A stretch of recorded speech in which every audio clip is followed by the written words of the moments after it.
Hello everyone, my name is Yashika and today's topic is fundamental rights.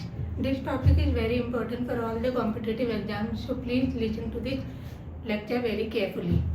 अब fundamental right के बारे में पढ़ने से पहले we should know the basic difference between the fundamental right and the fundamental duties. इन दोनों के बीच बहुत ही माइनर डिफरेंस है. इन फंडामेंटल राइट कॉन्स्टिट्यूशन कहता है कि you have to do it. और फंडामेंटल ड्यूटी में कॉन्स्टिट्यूशन ये कहता है कि यू शुड डू इट. अब यहाँ पे यू हैव और यू शुड, यही एक बेसिक माइनर डिफरेंस है.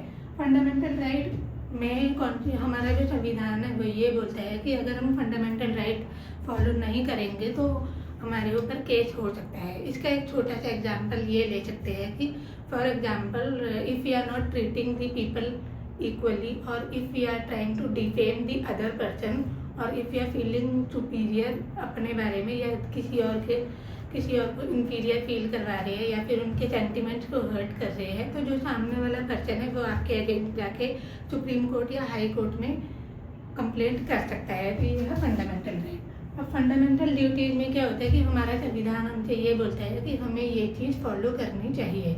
मतलब कंपल्सरी नहीं है बट होना चाहिए ऐसे. जैसे फॉर एग्जांपल इसमें ये है कि we should protect and preserve the monument. फिर दूसरा ये है कि we should not pollute our environment. We should always save our forest and wildlife. ये सारी चीज़ें फंडामेंटल ड्यूटीज़ में आती है. यही एक बेसिक छोटा सा माइनर डिफरेंस है दोनों के बीच में. अब अगला टॉपिक है what are the fundamental rights. जो फंडामेंटल राइट्स है वो पार्ट 3 में आता है. तो अब मैं पहले बता देती हूँ कि पार्ट 1, 2 में क्या आता है, फिर आगे बढ़ते हैं. Part 1 talks about union and it's territories.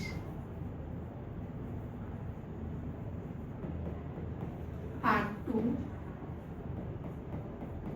talks about citizenship. Part 3 talks about fundamental rights. Part 4 talks about DPSP. DPSP का फुल फॉर्म होता है directive principle of the state policies. Part 4 ए है फंडामेंटल ड्यूटी. अभी इतना याद कर लो, बाकी मैं बाद में बताऊंगी. ये बहुत इंपॉर्टेंट है, इसको नोट कर लेना. तो जो फंडामेंटल राइट है वो होते क्या है. Fundamental rights are the basic right given to every citizen of India. मतलब इंडिया में जितने भी सिटीजन हैं वो हर किसी के पास फंडामेंटल राइट है. दूसरा ये है कि it comes in part 3 of the Indian constitution और इसके जो आर्टिकल है that is between 12 to 35. Fundamental right has been borrowed from USA और यूएसए में फंडामेंटल राइट को बिल ऑफ द राइट बोला जाता है. अब यूएसए से ये क्यों लिया, ये बिल ऑफ राइट कहाँ से आया, कैसे आया, इसके पीछे भी एक छोटी सी कहानी है, वो भी मैं बता देती हूँ.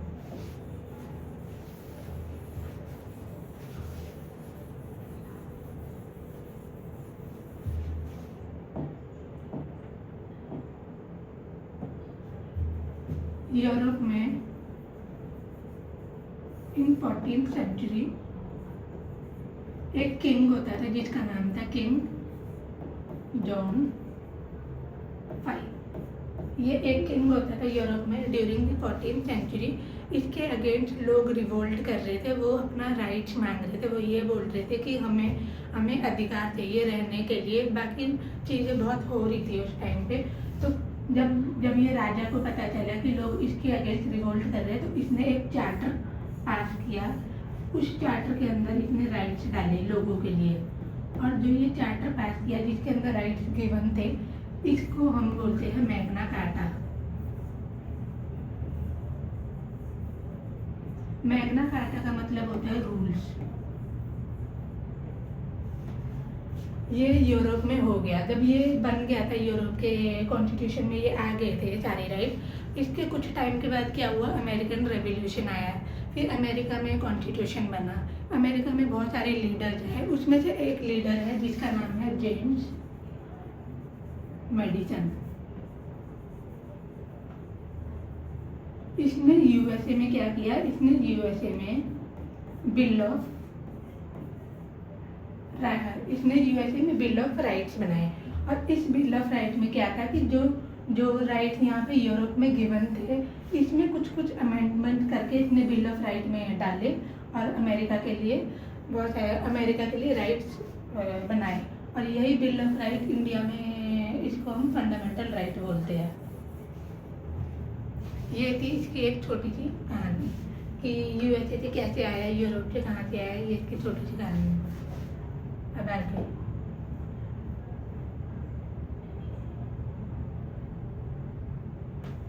Features of the fundamental right.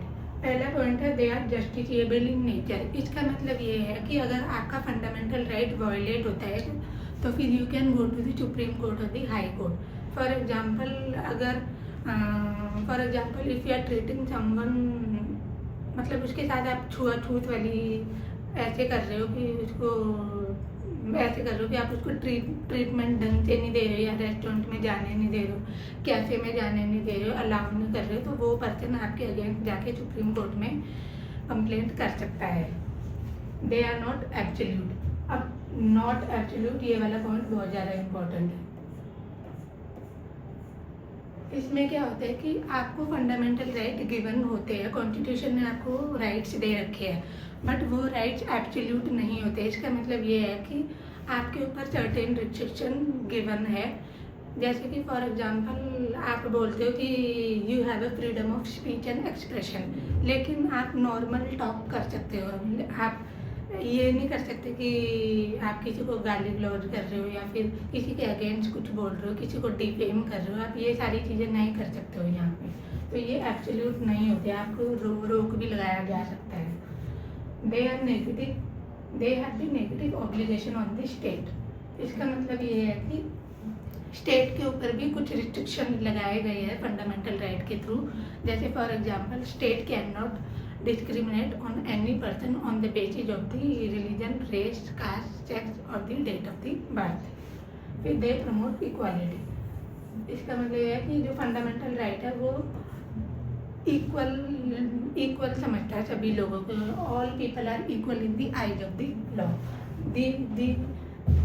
All these are the feature of the fundamental rights.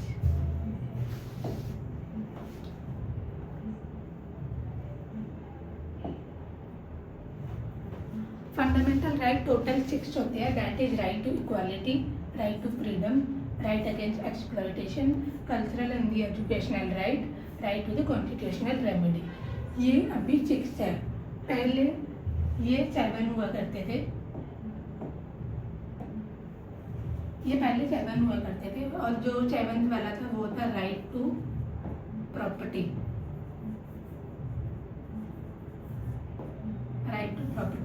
इसके आर्टिकल में बाद में बता दूँ, पहले ये है राइट टू इक्वालिटी आर्टिकल है article 14 to article 18। Right to freedom is article 19 to article 22। Right against exploitation is article 23 to article 24। Cultural and the educational right is article 25 से article 29। Right to constitutional remedy is article 32। अब इसमें right to property हमने delete किया, which comes under article 31। ये पहले fundamental right हुआ करता था, लेकिन हमने इसको डिलीट कर दिया, तो ये अब आता है 300A। आर्टिकल 300A के अंडर आता है। और जब हमने इसको डिलीट किया हमने 44th कॉन्स्टिट्यूशनल अमेंडमेंट एक्ट 1978। ये 300A में आता है अंडर पार्ट 12। मैंने आपको बताया था ना कि जो फंडामेंटल राइट है वो पार्ट 3 है। तो ये right to property has been shifted to the part 12। ये आर्टिकल है 300A, तो ये डिलीट हो चुका है। तो इसलिए अब हमारे पास ऑलरेडी 6 राइट्स थे।